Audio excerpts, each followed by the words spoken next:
అస్మద్గురుభ్యో నమః.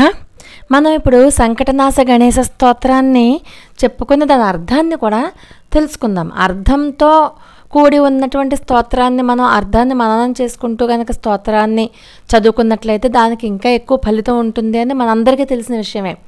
అలాగే ఈ సంకటనాశ గణేశ స్తోత్రాన్ని ఉదయం ఒకసారి, మధ్యాహ్నం ఒకసారి, సాయంకాలం ఒకసారి, అంటే రోజుకి 3 సార్లు చొప్పున 3 సార్లు ఒకేసారి చదవక్కర్లేదు. ప్రొద్దుట, మధ్యాహ్నం, సాయంకాలం చదువుకుంటే చాలు, అన్ని సంకటాలు నాశనం చేస్తారు. ముందు అసలు ఆ స్తోత్రాన్ని మనం నేర్చుకుని ఒకసారి చదువుకుని అప్పుడు ఆ అర్థాన్ని వివరంగా చెప్పుకుందాం.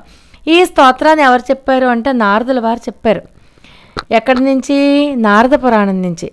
ఓం శ్రీ గణేశాయ నమః, శ్రీ గణేశ ద్వాదశ నామ స్తోత్రం అని కూడా అంటారు సంకటనాశ గణేశ స్తోత్రాన్ని.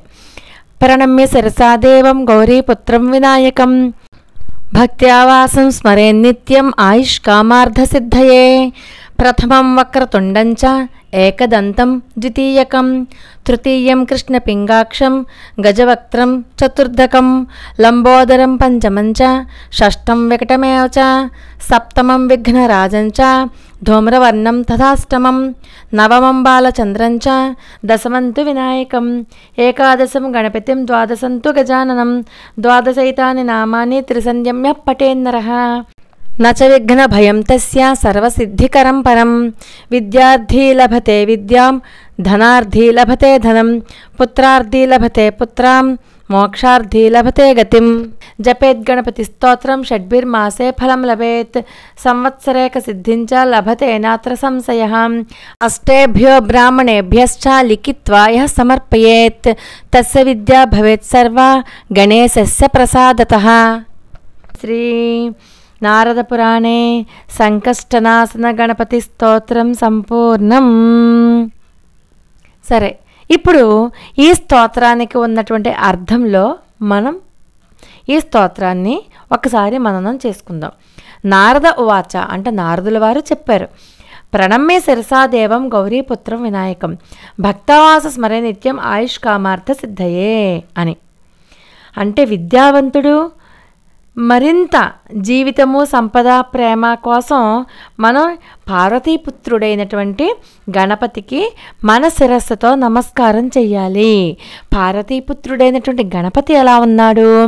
గణపతి యొక్క ఆకారాన్ని 12 రకాలుగా దీంట్లో వివరిస్తూ ఆ 12 రకాలు నామాలు చెప్పుకునేటప్పుడు గణపతి యొక్క ఆకారం మన కళ్ళ ముందు సాక్షాత్కారం అవ్వాలి. అప్పుడు మనం మనసా వాచా కర్మణ గణపతిని పూజించినట్టే. ఒక్కసారి చదువుకుంటే చాలు మనసు పెట్టి. ప్రథమం వక్రతుండం చ ఏకదంతం ద్వితీయకం తృతీయం కృష్ణపింగాక్షం గజవక్త్రం చతుర్ధకం. మొట్టమొదట వక్రతుండం, వంకరగా ఉన్నటువంటి తొండం కలిగినటువంటి దేవుడైన, అంతేకాదు ఏకదంతం అంటే ఒకే ఒక దంతాన్ని కలిగినటువంటి మూర్తి ఆయనది. మూడోది ఏంటి? తృతీయం కృష్ణపింగాక్షం, ఎర్రటి నల్లటి కళ్ళు ఉన్న స్వామి ఆయన. అలాగే నాలుగోది గజవక్త్రం, ఏనుగు ముఖం కలిగి ఉన్నవాడు అంటూ గణపతి యొక్క రూపాన్ని తలుచుకుంటూ నమస్కారం చేసుకోవాలి. లంబోదరం పంచమంచ షష్టం వికటమేవచ సప్తమం విఘ్న రాజంచ ధూమ్రవర్ణం తథాష్టమం. ఐదోదేంటి? చాలా విశాలమైనటువంటి ఉదరము, పొట్ట కలిగినవాడు. షష్టం వికటమేవచ ఆరవది శత్రువులతో క్రూరంగా ప్రవర్తించేవాడు. ఏడవది అడ్డంకులన్నీ కూడా విఘ్నరాజంచ అడ్డంకులన్నీ తొలగించేవాడు. ధూమ్రవర్ణం తథాష్టమం. ఎనిమిదోదేంటి? పొగవర్ణం కలిగినవాడు. పొగవర్ణం కలగడం అంటే ఏంటి? మనల్ని శత్రువుల కంట పడకుండా, పొగొచ్చిందనుకోండి ఒకళ్ళకొకళ్ళం కనబడం కదా, కళ్ళు కూడా మండిపోతూ ఉంటాయి. అంటే మనల్ని శత్రువుల కళ్ళల్లో పడకుండా చేసేలాగా, శత్రువు కళ్ళు మండిపోయేలాగా చేసేవాడు అన్నమాట. ఐదోది, ఎనిమిదోది అయిపోయింది. నవమం బాలచంద్రంచ తొమ్మిదోదేంటి? ఆయన పాల భాగంలో, నుదుటి భాగంలో చంద్రవంక ఉన్నవాడిగా గణపతిని వర్ణిస్తూ ఉన్నారు. దశమంతు వినాయకం ఆటంకాలు తొలగించే నాయకుడుగా 10వ రకంగా ఆయన్ని వర్ణిస్తూ ఉన్నారు. 10వ నామం అది. 11వ నామం ఏంటి? గణపతి. గణపతి అంటే ఎవరు? పరమేశ్వరుని యొక్క సైన్యానికి అధిపతి. ద్వాదశం తు గజాననం, 12వది ఏంటి? ఏనుగు ముఖం కలిగినటువంటి స్వామిగా.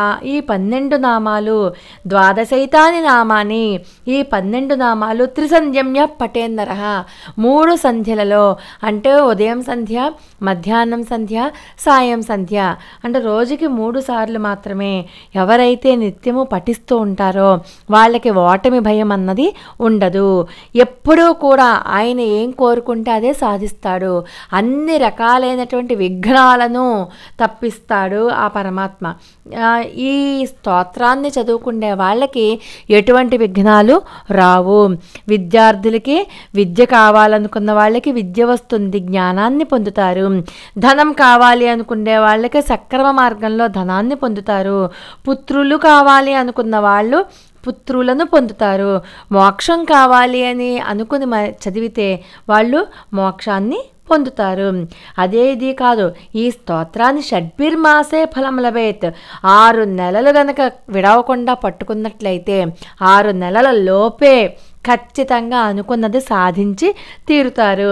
1 సంవత్సరం వరకు చదివితే గనక వాళ్ళ అన్ని కోరికలు కూడా గణపతి నెరవేరుస్తారు అనడంలో ఎటువంటి సందేహము లేదు. వాళ్ళన్నీ పోతాయి.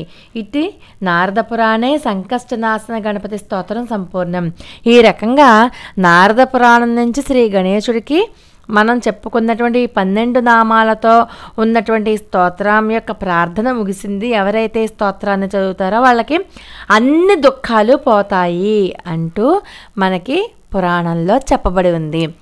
లోకా సమస్త సుఖినో భవంతు. మరి ఒక అద్భుతమైన వీడియోతో మళ్ళీ కలుసుకుందాం. అంతవరకు నమస్కారం.